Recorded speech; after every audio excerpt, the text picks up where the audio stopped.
Hello everyone, welcome back to my channel. जय माता दी। कैसे हैं आप सब? आई होप आप सब बहुत अच्छे होंगे फ्रेंड्स।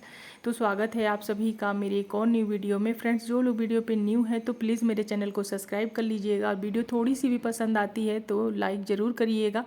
और अभी सुबह के बज रहे थे 9 और मैं यहाँ पे आ गई हूँ पूजा करने। तो सबसे पहले मैं क्या करती हूँ ना कि नहा करके आने के बाद जो भी मैं मतलब एक दिन पहले का प्रसाद वगैरह यहाँ पे भगवान लोग को भोग लगाई रहती हूँ, वो सब कुछ हटा देती हूँ। फूल वगैरह सब कुछ हटाने के बाद और हल्का सा गंगा जल छिड़क करके उसके बाद मैं यहाँ पे जल वगैरह और भोग वगैरह लगा रख देती हूँ और फूल ये सब कुछ और माता को चंदन टीका सब कुछ करके और अब मैं जो है बैठ जाती हूँ यहाँ पे आसन लगा करके, जो कि मैं मतलब 15-20 मिनट तक का मेरा पूजा होता है हर दिन का।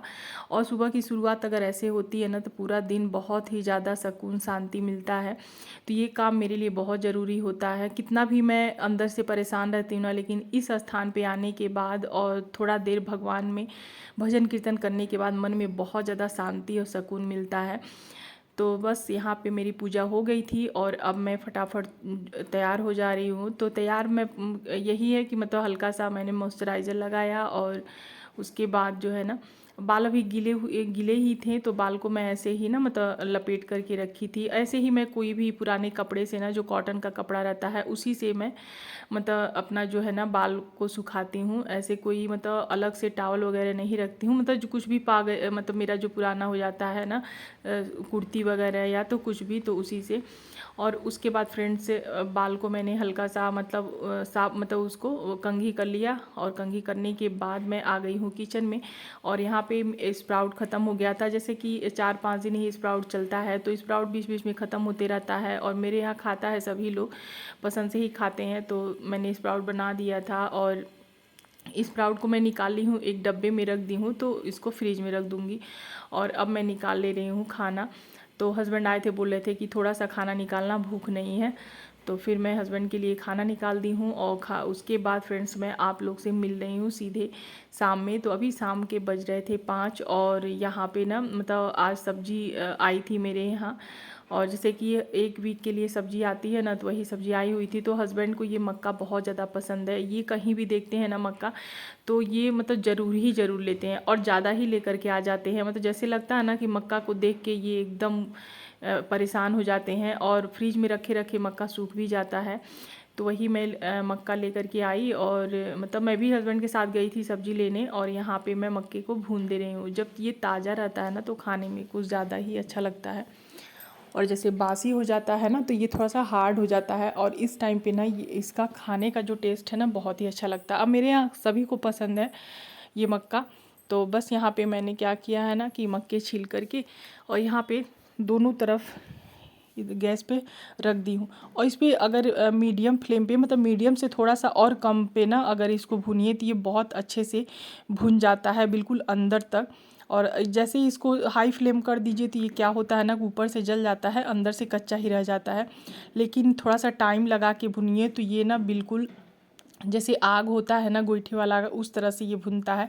तो बस देखिए मैंने बिल्कुल ही मतलब एकदम हल्का फ्लेम कर दिया था और बस यहाँ पे मक्के भुन गए थे और हस्बैंड को, बच्चों को, सभी को मैं दे दी थी। नींबू और हरी मिर्च, काला नमक लेकर के खाइए ना तो बहुत ही ज़्यादा मतलब स्वादिष्ट लगता है। तो मक्का सब कोई खा लिया था। उसके बाद ना जैसे शाम में ही मैंने मक्के भूने थे और मक्के बड़े बड़े थे तो किसी को रात में ना भूख नहीं लगी हुई थी। तो वही मैं सोच रही थी क्या बनाऊँ, सभी से पूछ रही थी कि मैं क्या बनाऊँ। तो मतलब कोई बता नहीं रहा था ना कि कुछ भी बना दो, कुछ भी बना दो। अगर अपने मन से कुछ भी बना दो तो फिर ये लोग खाने के टाइम में ना बहुत नौटंकी करते हैं। तो इसीलिए मैं पूछ लेती हूँ। कभी कभी ऐसा भी होता है कि मैं अपने मन से बना देती हूँ, फिर रात में ना कोई खाने को तैयार ही नहीं होता है तो उस टाइम पे खाना बच जाता है। तो वो भी बहुत मतलब टेंशन का बात रहता है मेरे लिए, फिर सुबह में खाना मतलब बच जाने के बाद। और तो यहाँ पे मैं मक्का का भुनने के बाद, खाने के बाद अभी जो है ना आ गई थी किचन में और यहाँ पे बना ली हूँ चाय। तो यहाँ पे चाय 2 कप मैं बनाई हूँ अपने लिए और हस्बैंड के लिए। और अभी टाइम था डिनर में, तो यहाँ पे मैंने जो सब्ज़ी लेकर के आई थी ना मार्केट से, उसको भी निकाल ले रही हूँ। तो इसको मतलब सब्ज़ी साफ़ ही थी, और सब्ज़ी जब ज़्यादा क्वांटिटी में रहती है ना तो उसको धो देने पे सब्ज़ी जल्दी सूखती नहीं है। और मेरे यहाँ ना सब्ज़ी कुछ ज़्यादा ही आता है, 1 हफ्ते 10 दिन का सब्ज़ी रहता है, तो जिससे किचन काउंटर पे भी अगर मैं उसको रखती हूँ तो सब्ज़ी सूखता नहीं है। और बारिश भी हो रही है, तो बारिश होने के चलते तो सब्ज़ी और भी नहीं सूखता है, तो जिसके चलते मैं नहीं धोई हूँ। और सब्ज़ी देखने में साफ़ सुथरा ही थी। और लेते टाइम ना मैं देखी हूँ जो लोग थोड़ा सा ऊंचे पे रखे थे जहाँ पे बालू वगैरह नहीं, वहाँ से सब्ज़ी ली हूँ, तो बारिश होते में सब्ज़ी ऐसे भी धुला जाता है, तो सब्ज़ी ठीक था, तो इसीलिए मैंने सब्ज़ी को नहीं धोया है। अगर बारिश नहीं होती है ना और तो उस टाइम पे मैं सब्ज़ी धो देती हूँ, उस टाइम पे सूखने का भी कोई टेंशन नहीं रहता। ऐसे गीला सब्ज़ी रहता है ना तो फिर ख़राब भी होने लगता है।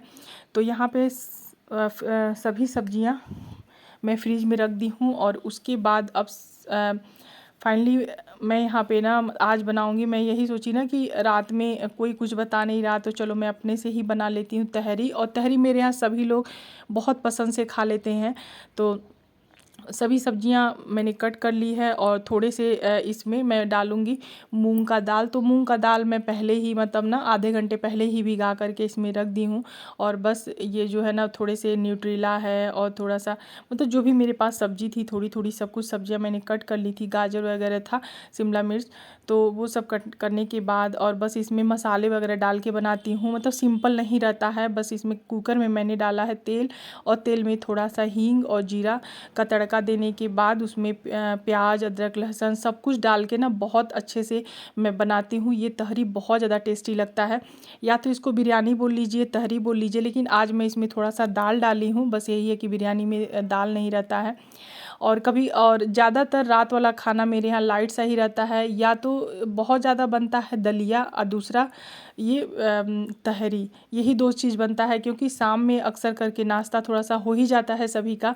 और जब अब मेरे यहाँ क्या होता है, सुबह में सब कोई रोटी सब्जी खाता है, दोपहर में दाल चावल खाता है, रोटी भी रहता है, जिसको मन होता है रोटी भी खा लेता है। तो जिसके चलते ना मतलब रात में कुछ मतलब हैवी सा खाने का मन नहीं होता है, तो ये तहरी वगैरह है ना तो पच जाता है, तो थोड़ा थोड़ा सब कोई लेके खा लेता है। तो ये लगता है ना कि चलो जो सभी को पसंद है वही बना दूँ और सभी लोग मतलब अच्छे से खा लेंगे। तो यहाँ पे मैंने अच्छे से सब्जी वगैरह भून करके चावल को भी अच्छे से मैं भून ली हूँ। थोड़ा सा इसमें मैं जो तेल है ना थोड़ा सा मतलब बढ़ा के डालती हूँ, थोड़ा सा घी डाल दीजिए तो इसका टेस्ट बहुत अच्छा आता है। उसके बाद यहाँ पे जो बर्तन थे ना न्यूट्रीला वगैरह जो मैंने भिगाए थे, जो सब्जी वगैरह कट की थी, सब कुछ मैं अच्छे से धो करके यहाँ रख दी हूँ। साथ ही साथ मैं किचन काउंटर को भी साफ़ करते हुए चलती हूँ कि ये एक बार जो है ना इकट्ठा नहीं हो पाए। ये मेरा आदत है ना, कभी मेरे सिंक में बर्तन इकट्ठा नहीं होता है। मैं बीच बीच में इस तरह से धो धो के रखते रहती हूँ। और जो भी ना पानी वगैरह निकलते रहता है बास्केट से, जैसे बर्तन रखिए तो 1-2 बूंद पानी इधर उधर रखता है, उसको भी मैं साफ़ करते रहती हूँ। क्योंकि जो ये टाइल्स है ना मतलब बहुत डेंजरस होता है, थोड़ा सा भी पानी इधर उधर अगर रहता है ना तो बच्चे स्लिप करके गिर जाते हैं। एक बार मेरे बाबू के साथ हादसा हो चुका है 2020 में। उस टाइम पे मेरा ना ऑपरेशन हुआ था और मैं बेड पे थी, और तीसरा दिन ही ऑपरेशन हुआ था। उसी दिन हॉस्पिटल से मैं आई थी, बाबू छोटा था, तो उस टाइम पे ना बड़ी वाली बेटी काम कर रही थी, तो किचन में बाबू गिर गया था पानी के ही चलते, और गिरते के साथ वो बेहोश हो गया था। और ना जब उसका होश आया ना तो वो बोला मैं कहाँ हूँ मम्मी, मैं कहाँ हूँ। तो वो दिन मुझे नहीं भूलता है। तो इसीलिए मैं ये ना थोड़ा सा भी पानी गिरता है फर्श पे, कहीं पूरे रूम में, बाबू ही गिरा देता है ना तो मैं तुरंत उसको साफ़ करती हूँ। वो हादसा मेरे दिमाग में याद रहता है। तो बस यहाँ पे रात में सभी लोग डिनर कर चुके थे, वही तहरी, और सभी के खाने के बाद जो यहाँ पे मैं कर ले रही हूँ किचन काउंटर को बिल्कुल क्लीन। और ये काम मेरा रोज़ का ही रहता है, ये काम कर लीजिए तो सुबह का जो काम होता है बहुत ज़्यादा आसान हो जाता है, क्योंकि बच्चे स्कूल जाते हैं, बिल्कुल अर्ली मॉर्निंग में उठना पड़ता है ना, तो ये सभी काम रहते हैं, तो फिर बहुत और भी लेट हो जाता है। ऐसे भी शाम के टाइम में जूठे बर्तन और गंदा किचन बिल्कुल भी नहीं रखना चाहिए। इससे जो है ना जो धन जन में ना बहुत हानि होता है, लक्ष्मी जो है भागती हैं। तो ये सब 2 चीज़ ना बिल्कुल क्लीन रखना चाहिए। चकला, बेलन, तवा, ये सब ना बिल्कुल भी गंदे नहीं रखने चाहिए। तो ये जब आदत पड़ जाती है तो फिर इसके बिना किए ना मतलब इंसान रह भी नहीं सकता है। और ये सभी आदत जो है ना हर किसी को डालनी चाहिए, हर हाउसवाइफ को, बच्चों को भी सिखाना चाहिए। तो अब जैसे मैं करती हूँ वैसे मेरे बच्चों का भी आदत है, जब मेरा तबीयत ख़राब होता है तो ये जो किचन का काम है ना, बर्तन तो एक बर्तन कर लेती है, कोई किचन साफ़ कर लेता है। तो आई होप आज की ये वीडियो आप लोगों को पसंद आई होगी।